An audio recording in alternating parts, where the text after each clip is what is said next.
नमस्ते दोस्तों, आप देख रहे हैं अपना ही चैनल पेंशन अलर्ट। आज हम बात करेंगे एक ऐसी सच्चाई की जो पिछले कई सालों से लाखों नहीं बल्कि करोड़ों पेंशनर्स के दिलों का दर्द बनी हुई है। ये कहानी है ईपीएस 95 पेंशनर्स की, उनकी जिंदगी, उनके संघर्ष और उन कानूनी उलझनों की जिनमें उन्हें बरसों से फंसा कर रखा गया है। आपने बार बार सुना होगा, सुप्रीम कोर्ट ने आदेश दिया, हाई कोर्ट ने राहत दी, सरकार ने भरोसा दिलाया, लेकिन सच्चाई ये है कि आज तक ईपीएस 95 पेंशनर्स को उनका हक नहीं मिला। दोस्तों, आज का यह कार्यक्रम सिर्फ एक खबर नहीं बल्कि जनता की आवाज है। मैं चाहती हूँ कि आप इस वीडियो को आखिर तक देखें, क्योंकि बीच बीच में मैं आपसे कुछ सवाल भी पूछूंगी और आप अपनी राय कमेंट में जरूर लिखें ताकि आप भी इस संघर्ष का हिस्सा बन सकें। याद कीजिए, साल 2016 में आरडीसी गुप्ता केस में सुप्रीम कोर्ट ने साफ कहा था, अगर कोई कर्मचारी और उसका एम्प्लॉयर दोनों चाहें तो वे अपनी बेसिक सैलरी पर 8.33% योगदान देकर हायर पेंशन ले सकते हैं। ये फैसला लाखों पेंशनर्स के लिए एक नई उम्मीद था। सबको लगा अब जिंदगी बदल जाएगी, लेकिन हुआ क्या? ईपीएफओ ने इस फैसले को लागू करने में देरी पर देरी की, और जहां लागू किया भी वहां कई पेंशनर्स को यह कहकर बाहर कर दिया गया कि आपने फॉर्म समय पर जमा नहीं किया। सोचिए, जिन्होंने 30-30 साल मेहनत की, हर महीने फंड में योगदान दिया, उन्हें कहा गया आपका फॉर्म देर से आया इसलिए हायर पेंशन नहीं मिलेगी। क्या यह न्याय है? यहीं से शुरू हुआ कानूनी खेल और देरी की राजनीति। ईपीएफओ ने अलग अलग समय पर कई सर्कुलर निकाले। कहीं कहा गया कि 2014 से पहले जिन्होंने विकल्प नहीं दिया वे पात्र नहीं। कहीं कहा गया कि बड़ी कंपनियों के ट्रस्ट में काम करने वाले कर्मचारी हायर पेंशन के हकदार नहीं हैं। फिर आया 2022 का सुनील कुमार केस, जिसमें सुप्रीम कोर्ट ने 4 महीने की विंडो खोलने का आदेश दिया। लेकिन 18 जनवरी 2023 को ईपीएफओ ने एक नया सर्कुलर जारी कर दिया, जिसमें इतनी शर्तें डाल दी गईं कि आम पेंशनर डर गया। अदालत कहती है सभी पात्र कर्मचारी हायर पेंशन ले सकते हैं, लेकिन ईपीएफओ कहता है ये दस्तावेज लाओ, वो प्रमाण पत्र लाओ, वरना बाहर। क्या यह न्याय है या इनकार का नया तरीका?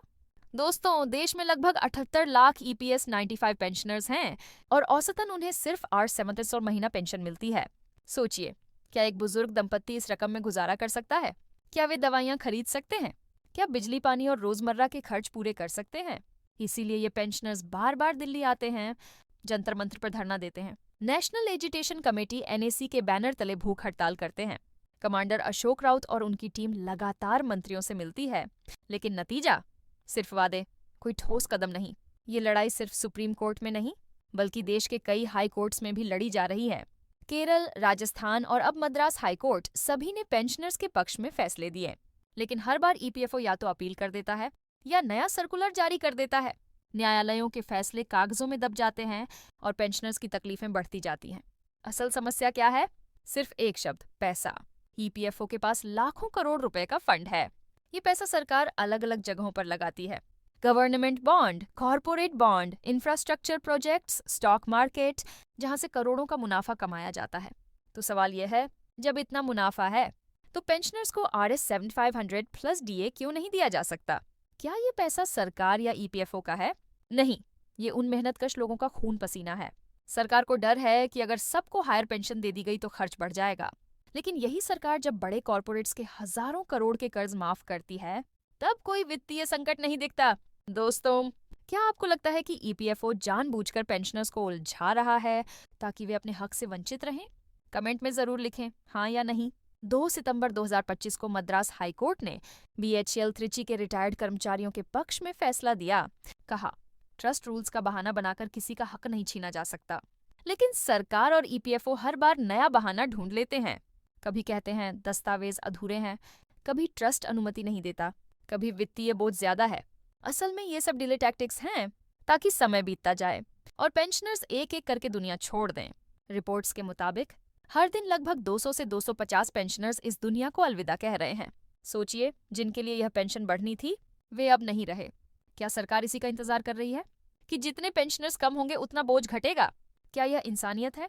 नहीं, यह जुल्म है। दोस्तों, ईपीएस 95 पेंशनर्स की यह लड़ाई अब निर्णायक मोड़ पर है। अदालतें बार बार उनके पक्ष में बोल रही हैं, लेकिन सरकार और ईपीएफओ हर बार नई रुकावटें डालते हैं। कमांडर अशोक राउत और उनकी टीम वर्षों से दिन रात संघर्ष कर रहे हैं, लेकिन वे अकेले क्या कर सकते हैं? जब तक हर पेंशनर अपनी आवाज नहीं उठाएगा, यह लड़ाई अधूरी रहेगी। अगर आप भी इस संघर्ष का हिस्सा हैं, तो कमेंट में लिखें, हमें चाहिए R7500 प्लस DA अभी। और इस वीडियो को ज्यादा से ज्यादा शेयर करें ताकि ये आवाज हर पेंशनर तक पहुंच सके। याद रखिए, आवाज उठाने वालों की ही सुनवाई होती है, खामोश रहने वाले हमेशा नजरअंदाज किए जाते हैं। तो आइए सिर्फ अपने लिए नहीं बल्कि उन लाखों पेंशनर्स के लिए आवाज उठाएं जो अब हमारे बीच नहीं हैं। यह थी EPS 95 पेंशनर्स की कहानी, उनके अधूरे सपनों और हमारी जिम्मेदारी की कहानी। क्या सरकार और EPFO अब भी बहाने बनाते रहेंगे? फैसला अब आपके हाथ में है।